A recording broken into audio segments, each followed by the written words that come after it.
पहा नवीन एपिसोड्स एकदम add free.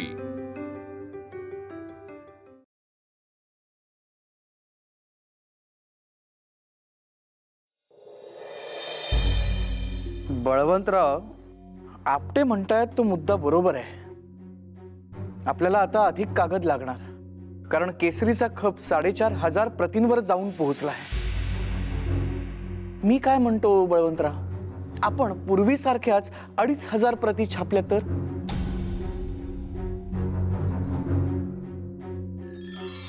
Balwantrao, हे नुसतं असं फेऱ्या घालत राहून उत्तर सापडणार नाहीत। तुम्ही काय विचार करता आहात हे मला कसं कळेल? असे करा, जाहिरात छापा। केसरी हे सर्वाधिक खप असलेलं वर्तमानपत्र आहे। जाहिरात द्यायची आणि मग ती छापायची कुठे? कुठे म्हणजे केसरीत। केसरी 4000 लोकांपर्यंत पोहोचतो ना। किमान 40,000 लोक ती वाचतील, पाहतील, ऐकतील। बर, मग काय? वाचणाऱ्यांमध्ये कितीतरी व्यापारी असतील, विक्रेते असतील, त्यांना त्यांच्या उत्पादनांच्या जाहिराती करायच्या असतील। बरं, केसरी इतकी पोहोच दुसरे कुठलेही वर्तमानपत्र देऊ शकत नाही हे कळल्यावर ते आपल्याकडे जाहिरात करतील। बरोबर आहे बळवंतराव। आपल्या वर्गणीदारांना सध्या काहीही त्रास नको। आले का ध्यानात? हे मात्र अगदी खरे बोललात बळवंतराव तुम्ही। अरे अण्णासाहेब, अहो, केसरी जाहिरात म्हणजे भरघोस प्रतिसाद। या या या किर्लोस्कर बुवा, या बसा। काय काम काढलं? बळवंतराव, अहो कामाचं काय घेऊन बसलात? कामे होतच राहतील। पण तुम्ही आता जे काही बोलत होता ते ऐकलं आम्ही येताना। अगदी योग्य तेच बोलत होतात तुम्ही बळवंतराव। ज्या वेळेला आम्ही आमच्या खेळाची जाहिरात केसरीमध्ये देतो ना, त्यावेळेला गर्दी अशी ओसंडून वाहत असते। बऱ्याचदा तर अशी वेळ येते की नाट्यगृहाची दारं सुद्धा बंद करून घ्यावी लागतात। बळवंतराव, आम्ही आता ठरवलंय, आमच्या प्रत्येक खेळाची जाहिरात यापुढे आम्ही केसरीमध्येच देणार। वा वा वा वा वा, हे उत्तम झाले बरं का नामजोशी। अण्णासाहेब किर्लोस्कर म्हणजे आपले नेहमीचे जाहिरातदार। तुमच्या समक्ष त्यांनी आता केसरीचं कौतुक केलंय। बरं अण्णासाहेब, माफ करा, पण मला आता तातडीनं शाळेत जावं लागणार आहे। नामजोशी, तुम्ही जाहिरातीचा मसुदा लवकरात लवकर तयार करून घ्या। हो। हे कसं करता का? तुम्ही येता का शाळेत माझ्यासोबत? त्यानिमित्ताने शाळा बघणंही होईल आणि विद्यार्थ्यांची भेटही होईल। चला।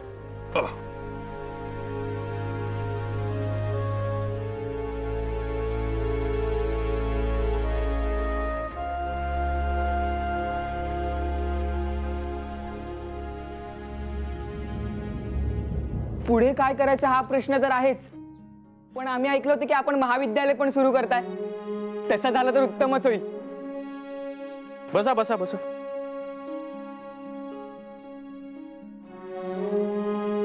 महाविद्यालय सुरू तर करायचंय, पण तुम्हाला सांगतो महा कठीण काम आहे ते। भास्करराव, अहो असे एकटे उभे का? या बसा। आपण आम्हाला सांगितलंच नाही घरचे काय म्हणाले ते। तुम्ही घरी सांगितलं ना की तुम्हाला घरच्या व्यवसायामध्ये रस नसून शिक्षणामध्ये रुची आहे आणि भविष्यात जाऊन शिक्षक व्हायचंय। हो। मग काय म्हणाले घरचे?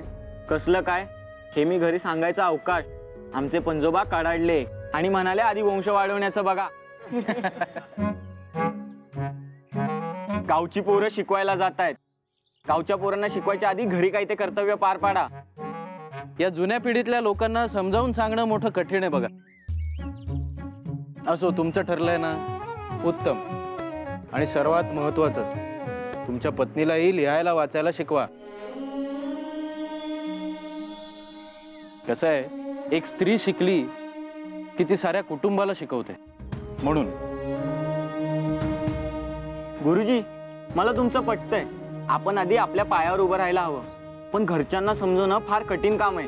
गुरुजी आपण नेहमीच सांगतात की अमुक पुस्तक वाचा, तमुक पुस्तक वाचलंच पाहिजे, घरच्यांनाही वाचायला दिलं पाहिजे. पण पुस्तक वाचायचं असेल तर पुस्तक आणायचं तरी कुठून? मुलांनो,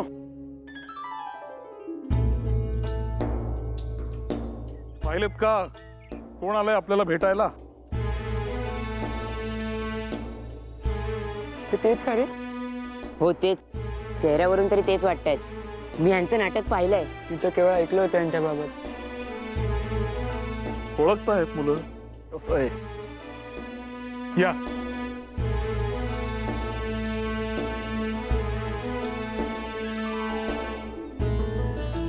आपण जाणतात हे आहेत बळवंत पांडुरंग तथा अण्णासाहेब किर्लोस्कर यांच्या शाकुंतल नाटकाने नवा इतिहासच रचलाय.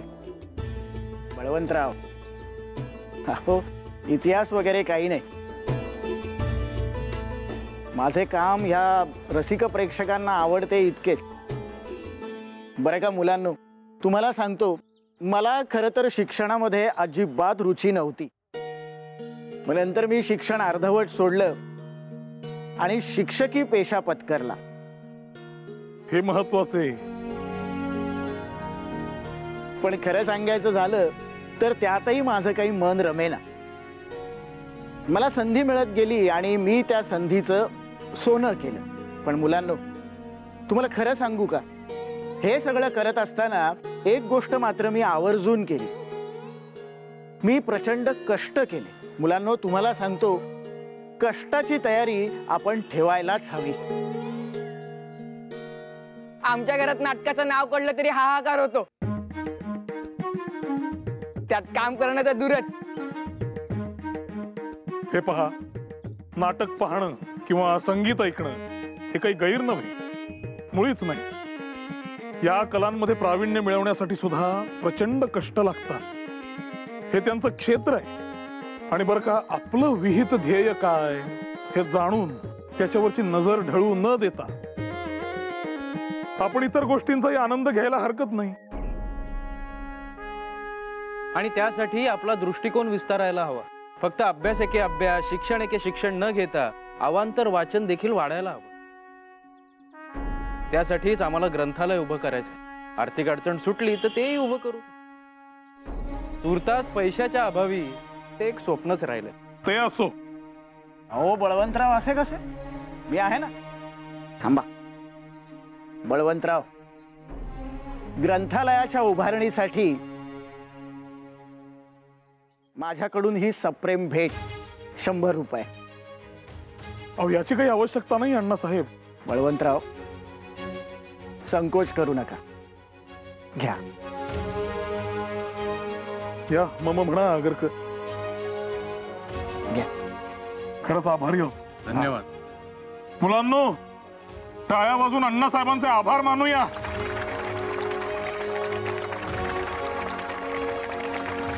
धन्यवाद. अरे मामा, गोपाल, कधी आलास? हे काय आत्ताच? अरे आणि टपाल नाही का टाकायचं? घ्यायला आलोस तुम्ही. तुला घ्यायला यायला मी काय बालक आहे? पुण्यात माझं काम होतं, म्हटलं येऊन जाऊ तुझ्याकडे, गाठी भेटी होतील. बरं झालं आलास. बळवंतराव, हे आमचे मामा दत्तोपंत भागवत. नमस्कार. पेशाने वकील आहेत. आणि मामा बळवंतराव टिळक. वा, आता यांना कोण नाही ओळखत? एव्हाना पंचक्रोशीत परिचित झालेत हे आणि तूही. बसा बसा, मी आहे आत. हो. बस बस. बर मला सांग, मावशीची तब्येत कशी आहे? मी तुरुंगामध्ये असताना ऐकलं तब्येत बरी नव्हती तिची. बरीच म्हणायची. वैद्यांची औषधं सुरू आहेत, पडतोय थोडाफार उतार.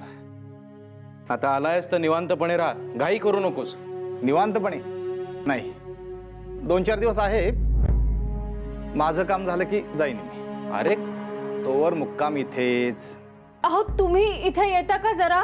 बरं, तू हातपाय धुवून घे, मी आलोच. बर. काय ग? अहो ते कुठे आहेत? कोण मामा? हो. पाय धुवायला गेलाय का? अहो हे तेच आहेत. कोण तेच? ते नाही का, मी तुम्हाला म्हटलं ते आले होते चौकशी करायला, तेच आहेत हे. बरं मग तर बरं मग काय? आपल्या लग्नात मी काही मान वर करून पाहिलं नाही कोणाला. साधं तुम्हाला नाही पाहिलं तर तुमच्या नातेवाईकांना कुठे पाहायला गेले मी? आता मला काय माहित ना, हे तुमचे मामा आहेत ते. यशोदा, मला अजूनही कळत नाही नेमकं तुला म्हणायचंय काय. अहो, तुम्हीच रागे भरले ना मला. दारावर आलेल्या व्यक्तीची नीट चौकशी करायची, मग ती व्यक्ती भलेही पुरुष असो. मग काय थेट तुम्ही म्हणालात ना, अगदी तसं केलं. बसा म्हणाले, नाव विचारलं त्यांना. नाही म्हणजे खरं तर तेव्हाच लक्षात यायला हवं होतं माझ्या. पण मला बाई काय हो, सासरेत ते माझे, तर काय विचार करत असतील ते माझ्याबद्दल, काय वाटलं असेल त्यांना. आधीच सासूबाईंना मी नकोय. अहो, तुम्हाला दुसरं लग्न कर असं सांगायला आले का ते इथे? अहो, हसताय काय? इथे जीव चाललाय माझा. अगं हसू नको, नाही तर काय करू. जेव्हा नव्हतं विचारलंस तेव्हाही रडलीस, आणि आता एवढं विचारलंयस तरी रडतीस. मग का आलेत ते? आता मामा कशासाठी आलेत मला माहित नाही, पण एक गोष्ट मात्र नक्की, हे जर रडणं थांबवलं नाहीस तू तर मात्र मला दुसरा विचार करावा लागेल. मी कुठे रडते? मी नाही रडते बाई, हे बघा. बरं ठीक आहे, तू पानं वाढलीस ना, भात वाढायला घे, आम्ही येतोच.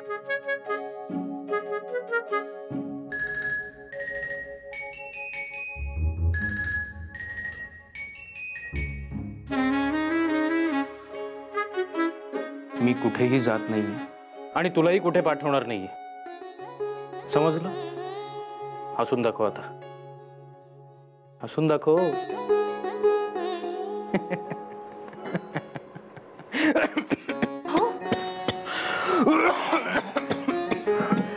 पाणी सावकाश, हे घ्या.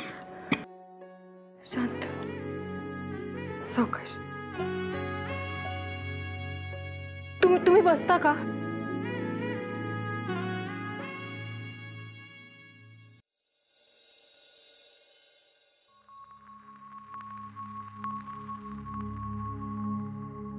बरं का बळवंतराव, आमचा गोपाळ अभ्यासात पहिल्यापासूनच हुशार, पण परिस्थितीने त्याला हात नाही दिला. कराडात मुन्सब दरबारात कारकून म्हणून काम करीत होता. रत्नागिरीला 300 मैल शिक्षणासाठी म्हणून चालत गेलेला. फार कष्ट घेतले मुलाने.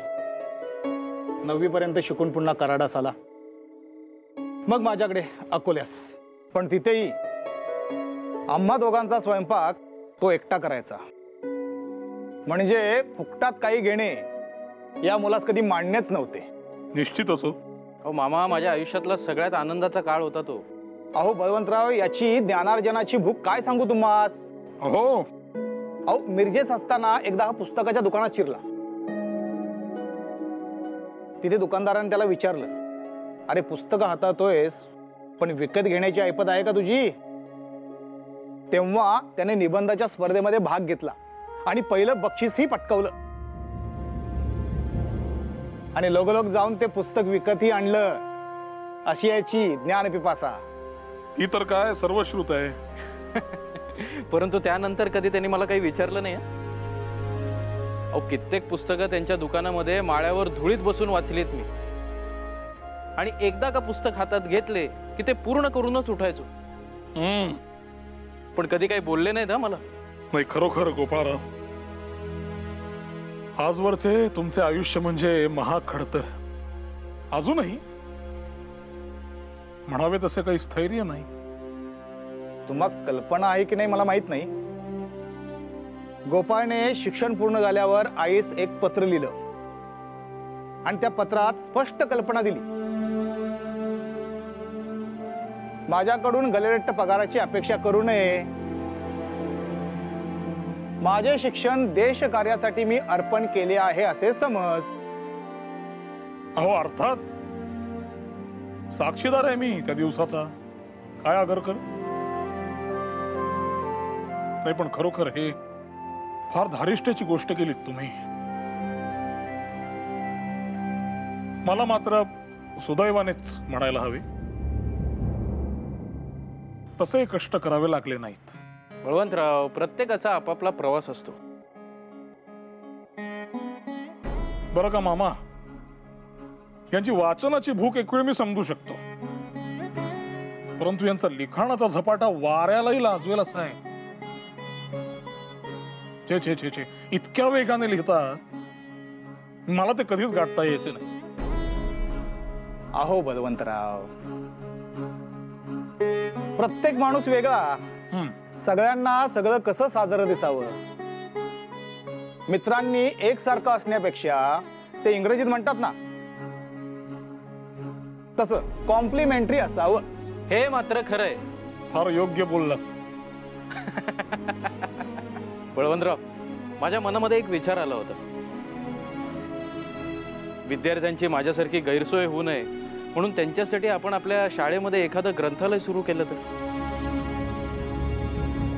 काय वाटतं तुम्हाला? कल्पना तर फारच स्तुत्य आहे, परंतु हे कसं करायचं डोक्यात आहे. हा, ते मात्र तुमच्या कुबेराच्या हातामध्ये. आता तो प्रसन्न झाला तरच ते शक्य आहे. हे मात्र अगदी खरं.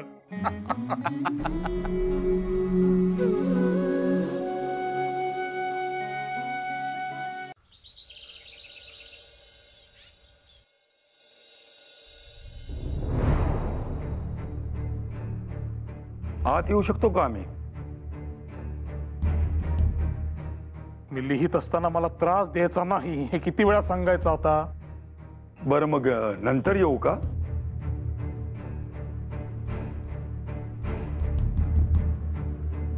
आपण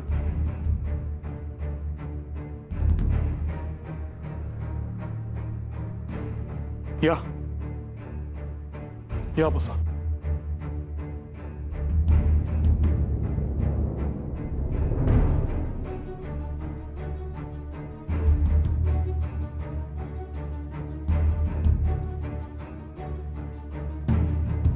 इकडे कसं येणं केलं खाशा स्वाऱ्यांनी?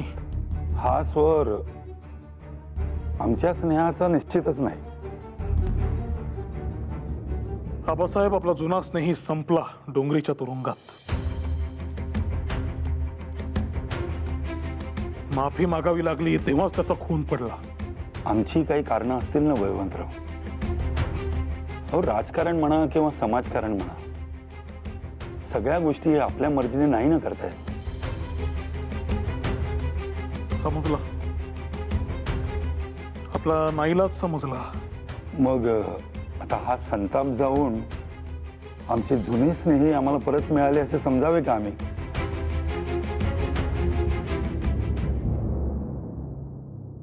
असं म्हणायला हरकत नाही. चला, मनावरचे ओझे उतरल्यासारखे वाटते. कसं आहे आबासाहेब, झाले गेले विसरून जाणे इष्ट. चला, आपल्या आपल्या स्नेहाचा नवा अध्याय सुरू करूया. बळवंतराव, ओ बळवंतराव. साहेब,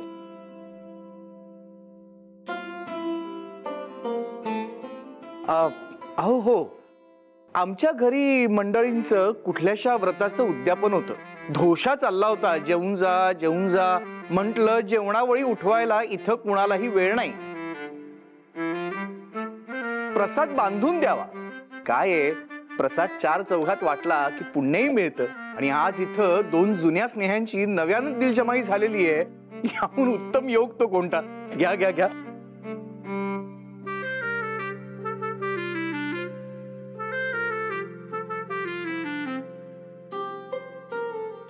दीनानाथ, दीनानाथ, कागदपत्र घेऊन ये. बळवंतराव, ही तुम्ही सांगितल्यानुसार अंदाजपत्रक तयार केलेली आहेत. बघून घ्या. कसले अंदाजपत्रक? अरे हो आबासाहेब, शाळा झाली, आता नव महाविद्यालय सुरू करण्याच्या आम्ही सारे प्रयत्नात आहोत. अरे वा वा वा वा. म्हणजे प्रसादाबरोबर गोड बातमी सुद्धा. छान बळवंतराव, छान. आभारी आहे आबासाहेब. पहा, हे असं काहीच प्रयोजन आहे.